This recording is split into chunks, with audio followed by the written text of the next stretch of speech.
Building a portfolio with Fidelity Basket Portfolios is kind of like making a sandwich. It's as simple as picking your stocks and ETFs, sort of like your meats and other topics, and managing it as one big, juicy investment. Now that's pretty good. Learn more at fidelity.com/baskets. Investing involves risk, including risk of loss. Fidelity Brokerage Services, LLC. Member NYSE SIPC.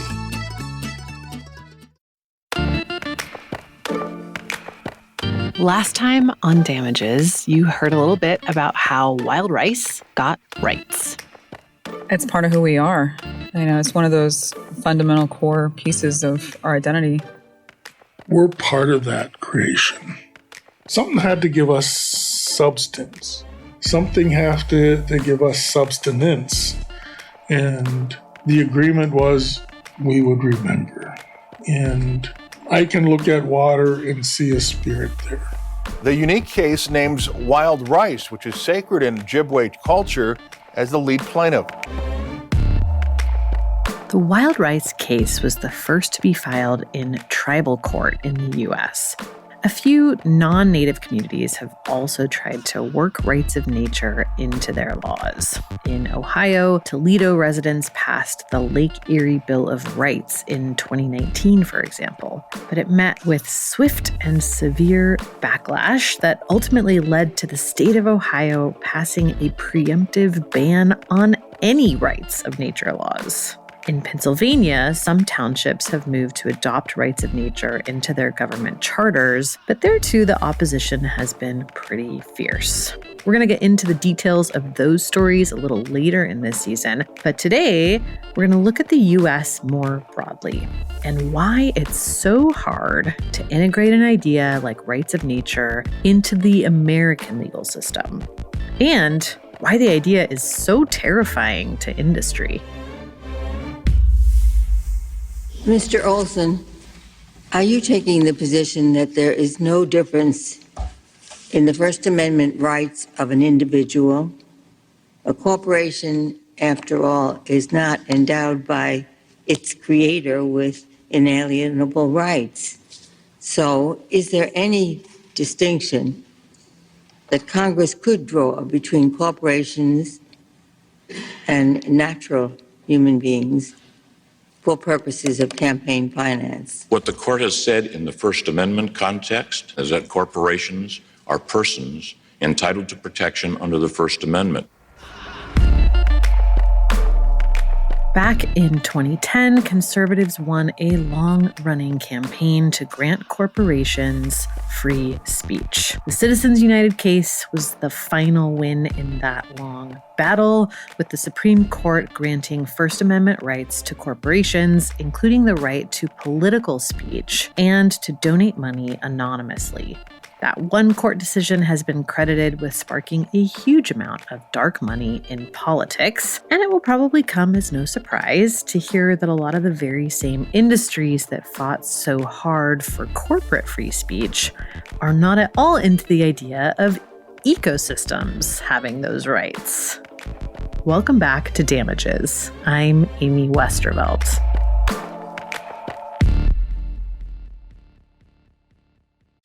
Hey, it's Paris. You know I love sparkly things, right? Like stars. Duh. And thanks to Hilton and AutoCamp, I just slept under them. Picture me, serving looks by the fire outside my luxurious Airstream, making s'mores with the kids, while a national park is our backdrop. The great outdoors meets Hilton hospitality. That's hot. Explore all the new ways to stay at Hilton.com. Hilton for the stay. This episode is brought to you by Nespresso and Samra Origins by the Weekend Coffee Collection. Introducing Samra Origins. My collaboration with Nespresso is a connection to my roots, to my mother, Samra. Coffee that hits the right notes. It transports you. Crafted with unique notes and bold, soaring flavors. Experience a taste that moves you. Nespresso and Samra Origins. Discover more at Nespresso.com. In the United States, the push for rights of nature started with, of all things, Disney. The Wonderful World of Disney. In the 1970s, Walt Disney Productions wanted to build a ski resort in Sierra National Forest. The Sierra Club sued them to try to stop it. That case went all the way to the Supreme Court. Our reporter Meg Duff picks up the story here. The largest tree and the largest living thing on the face of the earth. Mr. Zona, you may proceed. Mr. Chief Justice Berger, and may it please the court, the Sierra Club brought this proceeding against the Secretaries of Agriculture and Interior and their assistants to establish that their plans to authorize a huge private recreational development at Mineral King in Sequoia National Game Refuge and for a state highway across Sequoia National Park to reach that development were illegal. That's the Sierra Club's lawyer, Leland Salna Jr., arguing before the Supreme Court in November 1971. Just a month before, in October, Walt Disney World opened in Florida. And now, Disney was planning another resort in Mineral King Valley in the giant Sequoias range. Mineral King is located in the Sierra Nevada mountains, approximately 225 miles north of Los Angeles. It is a portion of a 15,000-acre game refuge which Congress created in 1926. Walt Disney Productions has described Mineral King as unsurpassed in natural splendor, perhaps more similar to the European Alps than any other area in the United States, and generously endowed with lakes, streams, cascades, caverns, and matchless mountain vistas. In 1969, the Forest Service accepted a proposal from Disney for a huge resort development at Mineral King. Disney would construct hotels, lodges, restaurants, and other permanent facilities so that 14,000 persons could ski at Mineral King at one time. To get there, though, Disney would have to build a busy highway through the heart of Sequoia National Park. To solve the problem of transporting 14,000 persons at one time to Mineral King was a problem, and the state of California agreed to construct a high-standard freeway to dead end at Mineral King, provided that it could cut across the park. It might sound weird, but the idea for the road actually came from the Forest Service. They'd been hoping to make Mineral King a more accessible recreation area for more than 20 years. So it's good for the Forest Service, and it's good for Walt Disney Productions. Who it's not good for are the hikers and the trees. If Californians have learned anything the past few summers, it's that building in fire-prone areas makes natural fire cycles difficult to maintain. And this disputed road would lead to a ski resort, which creates a huge conservation problem. That's one reason the Sierra Club filed suit. The question is, does the Sierra Club really have any right to speak for the trees? Solicitor General Erwin Griswold said no. This case, in a very real sense, is the ultimate case on standing. Standing means you need to be able to show that you were hurt in some way. It's the thing that allows you to file a case. If the petitioner here has standing, then I believe it fair to conclude that anyone who asserts an interest in a controversy has standing. Griswold is saying, no injury, no case. It did not allege that it had any financial interest in the controversy. It did not allege the ownership of any property involved or any interference with any activities it is conducting. It did not even allege a special interest in Mineral King. The Solicitor General is saying, really, it's none of their business. If we let the Sierra Club plead this case, things could really spiral. I don't think there's any magic in the fact that the Sierra Club is a club or that has members or a long and distinguished history, many of which members may well share the interest which its management now advances. If it is the fact that it is a group that gives it standing, how big a group must it be? 3 members, or 5, or 50, or 50,000? What reason is there for picking any number? If any group has standing because it has an intellectual or emotional interest, does it not inevitably follow that any individual who asserts an interest likewise has standing to raise these legal questions? If the Sierra Club has standing, as Mr. Justice Blackmun suggested, would not John Muir have standing?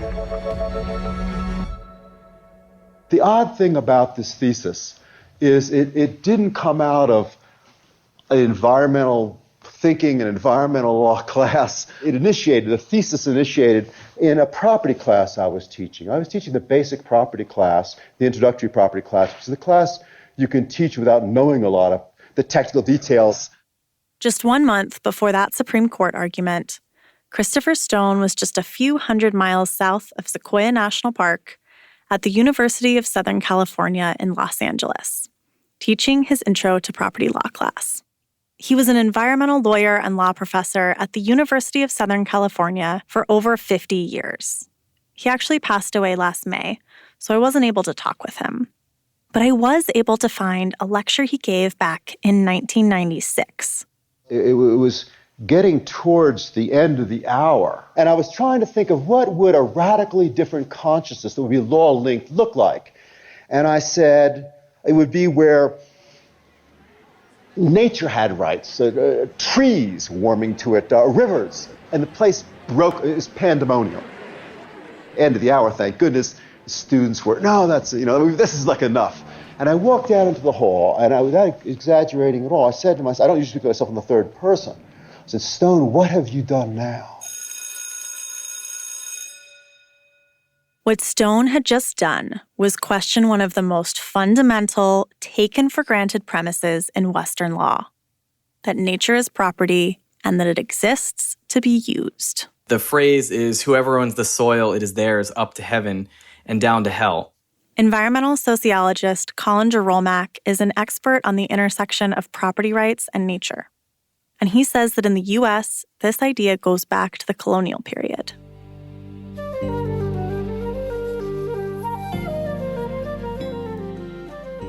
So England had the strongest property rights before the United States, and there's a huge caveat, though, to that whoever, owning the soil down to hell part, which was that the crown retained anything valuable underneath the surface. So you technically own the soil, but any gold, silver, oil, precious metals, gas that was there belonged to the crown.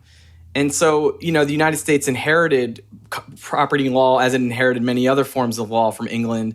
But there was a very conscious decision when the so-called founding fathers, won the Revolutionary War to get rid of those caveats. And this was explicitly, consciously pulling on John Locke, who exerted incredibly strong force on the American Constitution, who made this argument that it is only through labor that nature becomes valuable. This argument was also used to take Native American land.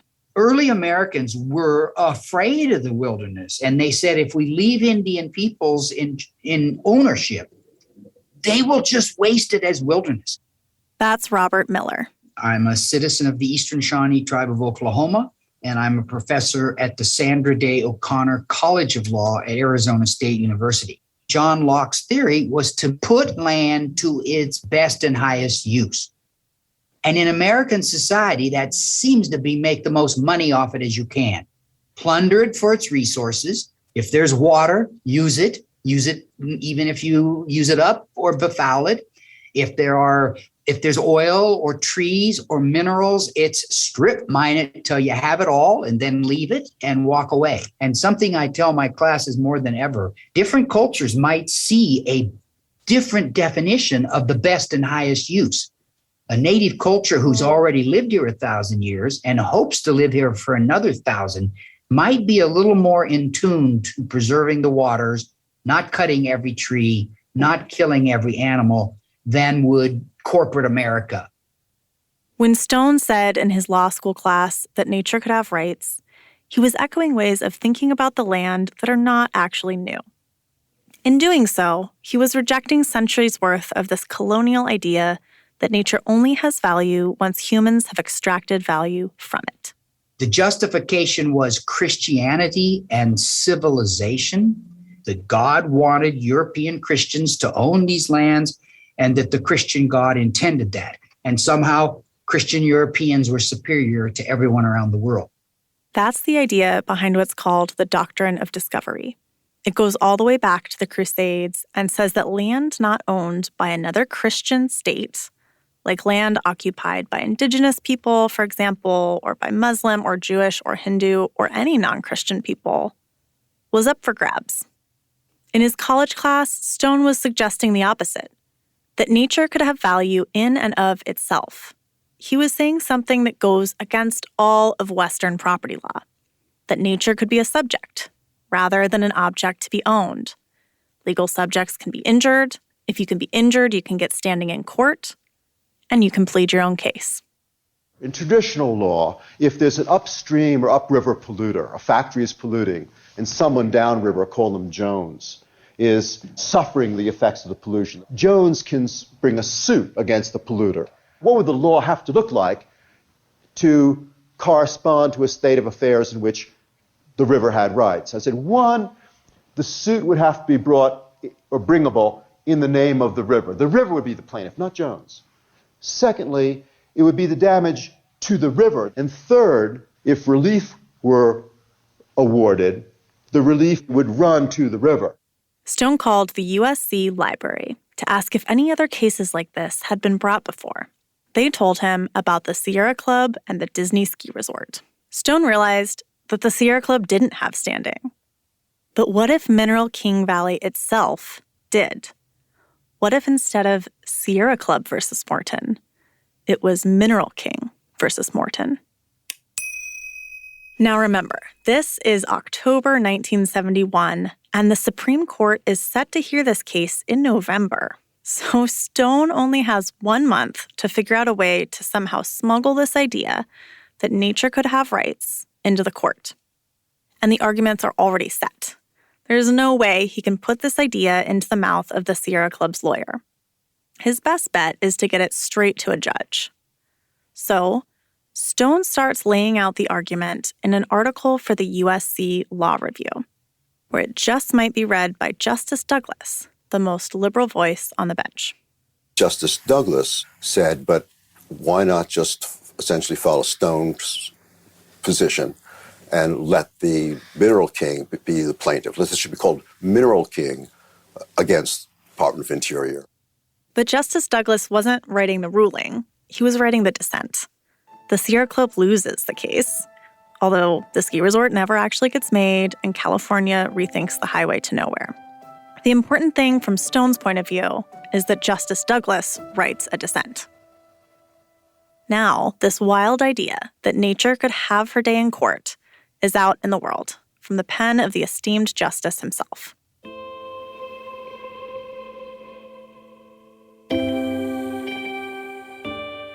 People that have not strong connections with this world, so the indigenous perspectives, think, about what was perhaps the first time that they came across these ideas, and they think, okay, it was a book that was written in the United States, about whether trees have rights. That would be Stone's book, Should Trees Have Standing? Monica Feria-Tinta is a lawyer in London. She says that while Stone may have popularized the idea of the rights of nature, it has a much longer history. But it's not really the rational Western mind that came up with these ideas. We are talking about all around the world, indigenous communities. They have very similar approaches to nature and the natural world, where they don't see that the human being is more important, or that there is a hierarchy where human life, let's say, is more important than this natural world. In a sense, Western ideas about nature have been playing catch up. I think what's important to remember is that today's legal system is based on a mechanistic view of the world that really emerged during the scientific revolution of the 16th and 17th centuries, which views nature as like a machine composed of fragmented, independent parts. That's Craig Kaufman. I'm an associate professor of environmental politics at the University of Oregon. And according to Kaufman, our law is lagging far behind our science. The foundations of our law haven't really changed much since the 18th century, during the Enlightenment. And at that time, lawyers replaced the previous view of the world as a living organism or a community of life. And this was replaced with a new view of the world as sort of like stocks of independent resources that could be taken and manipulated and exchanged and so forth and so on. And it also emphasized the idea that humans are separate and apart from nature, right? And so can be sort of like the masters of the machine. And so how has that mechanistic view of the world been working out for us? Not well, right? So it turns out if you move rivers, there's consequences, right? If you destroy the forests that are like the lungs of the world, there's consequences.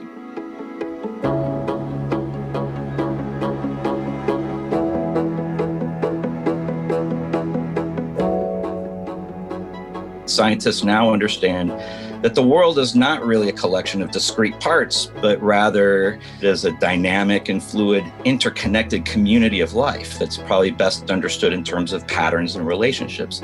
So each piece is dependent on all the others.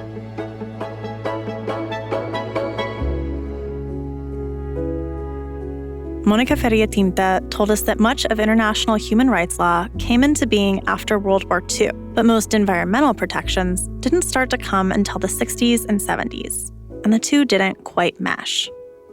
Kaufman says people started to realize that rights for nature could be a sort of hack of fitting a different way of thinking about nature into our creaky, old Western legal system.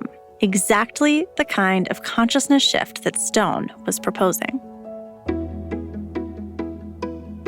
In many Western societies, we value things that we value by giving them rights. And so that's just the way our system works. And so you sort of adapt it, you fit with the culture that you have. So in our particular legal system in the United States, for example, corporate property rights are really king. What Kaufman told me was a story about fracking. Fracking is how we get natural gas. And if you own land where fracking is done, you can make a lot of money off the mineral rights to that land. But it can also poison well water. There are communities where these well systems are their only access to clean drinking water, and people start getting sick. They lose access to potable water. And with fracking, people started to realize that giving nature rights could solve for way more than the Sierra Club's worries about aesthetics and conservation. It could fight childhood cancer. In our legal system, if you wanted to sue, to say the fracking company, to force them to stop, you have to show standing in court. And to do that, the burden of proof is really high. And you have to show that you specifically were harmed in some very tangible, concrete way. And it's often really difficult to do that in a way that meets the standards of the law. So a family will come and say, my child and, the X percent of the people now have cancer rates that have skyrocketed and these other disease, and my child has this problem.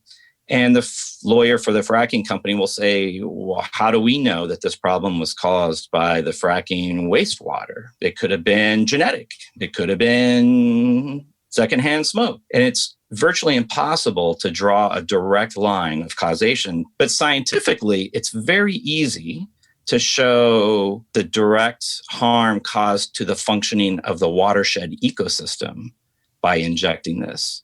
So if you legally recognize the ecosystem as a subject with rights to maintain the functioning of their cycles, to be restored when damaged, so forth and so on, and then you empower the local community members to speak on behalf of the watershed ecosystem, then it's much easier to show standing. In the U.S., some communities have started writing the rights of nature into their town charters. They haven't yet won at the federal level, but one case in Grant Township is currently before the Pennsylvania Supreme Court. Federally recognized tribes are also writing the rights of nature into tribal law. Using the rights of nature as a legal strategy is actually happening around the world. In the United States, it tends to be framed as community rights and democracy. In New Zealand, it tends to be framed according to Maori cosmovision about kinship relationships between Maori tribe, iwi, and the ecosystems in which, that's their ancestral territory. We have seen also this movement also taking place a bit in India. In Colombia, we've seen some actions before courts trying to protect rivers and even forests. And Africa tends to be, again, framed by a responsibility to be a good custodian for these sacred natural sites. In Europe, it tends to be framed more in terms of ecocide. The Constitution in Ecuador has this acknowledgement that nature has rights, something that doesn't exist in other constitutions. In Mexico, they already have started, to consider introducing the rights of nature into the Constitution. The commonality among all of them is this idea that we have to recognize that, there is this order to the world. We are part of the ecosystems in which we are embedded. We are part of nature, not separate from it, and that we have to learn to live within nature's rules. Next, things are about to get weird, both for Stone and for the legal system itself. That story after the break. I'm Meg Duff, and this is Damages.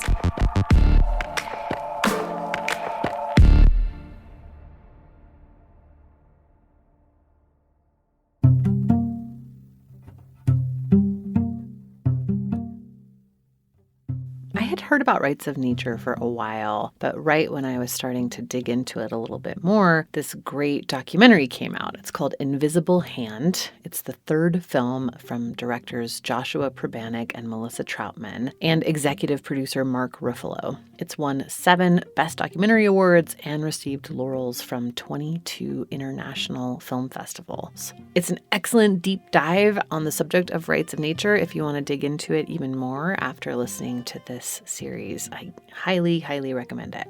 It's a paradigm-shifting documentary that does not leave viewers in total despair, but actually provides some inspirational solutions, strategies, and stories that will move you to take action where you live. If you haven't seen Invisible Hand, you're missing out. Go to invisiblehandfilm.com for more on where to watch and how to support this great work.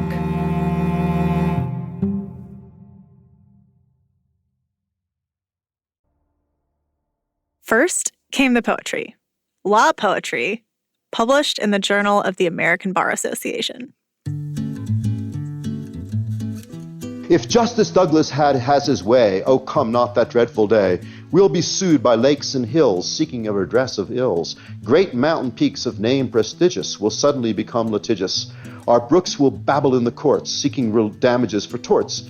How can I rest beneath a tree if it may soon be suing me? Or enjoy the playful porpoise while it's seeking habeas corpus? Okay.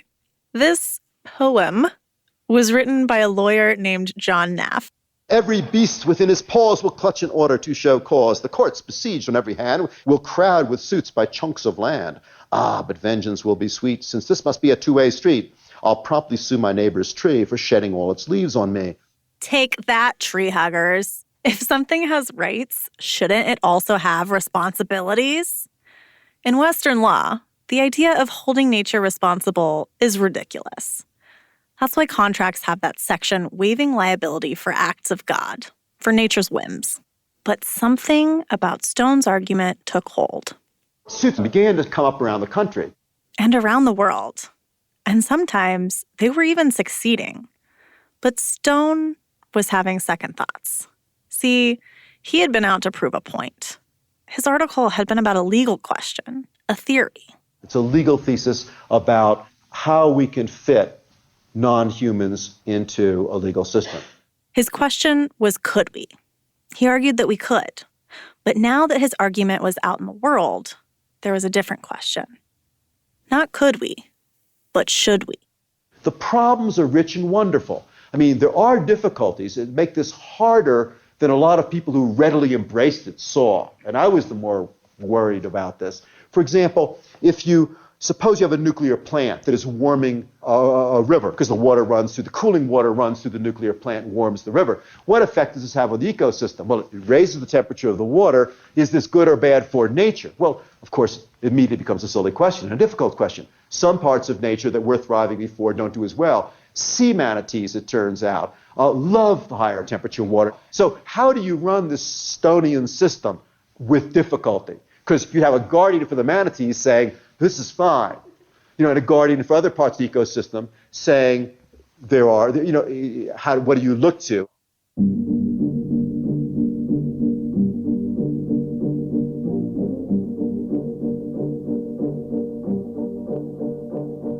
All of these questions about how to integrate the rights of nature into Western courts is something judges and lawyers outside the U.S. have been grappling with in the decades since Stone first started talking about all of this. Which ecosystems have rights, and how does the government decide? And what if the rights of one ecosystem impose on the rights of another? What makes an appropriate guardian for nature? Who should get that role? And what responsibilities does it come with? These questions are becoming less theoretical as more and more cases set precedents. In the next few episodes, we're going to get into how some countries and courts have answered these questions and what it really looks like to give nature rights. We're going to start with Ecuador, the first country to write rights of nature into its constitution all the way back in 2008. That country's constitutional court, its equivalent to the U.S. Supreme Court, just ruled on one of the biggest rights of nature cases in the world. And one of those cases before the Constitutional Court of Ecuador is a case to protect Los Cedros Forest Reserve from mining. It's a very, very ecologically diverse forest that will be gone if concessions for mining put forth by the Ecuadorian government go through. That story next time. Damages is an original Critical Frequency production. This episode was reported and written by Meg Duff. Our editor and senior producer is Sarah Ventry. Sound design by Ray Pang. Mixing and mastering by Mark Bush. Additional editing by Martha Troyan, citizen of Obishikakong Lac-Sul First Nation. The show is written and reported by me, Amy Westervelt, with additional reporting by Karen Savage, Meg Duff, and Lyndall Rollins. Our fact checker is Woodan Yan. Our First Amendment attorney is James Wheaton of the First Amendment Project. Our theme song this season is Bird in the Hand by Forknown. Artwork is by Matthew Fleming. The show is supported in part by a generous grant from the File Foundation. If you'd like to support our work, please rate or review the podcast wherever you're listening and share it with friends. Thanks for listening, and we'll see you next time. Ryan Reynolds here from Mint Mobile. With the price of just about everything going up, we thought we'd bring our prices down. So to help us, we brought in a reverse auctioneer, which is apparently a thing. Mint Mobile Unlimited Premium Wireless. How to get 30, 30, bit to get 30, bit to get 20, 20, 20, bit to get 20, 20, bit to get 15, 15, 15, 15, just $15 a month? Sold! Give it a try at mintmobile.com/switch. Upfront payment of $45 for 3-month plan, equivalent to $15 per month required. New customer offer for first 3 months only. Speed slow after 35 gigabytes if network's busy. Taxes and fees extra. See mintmobile.com.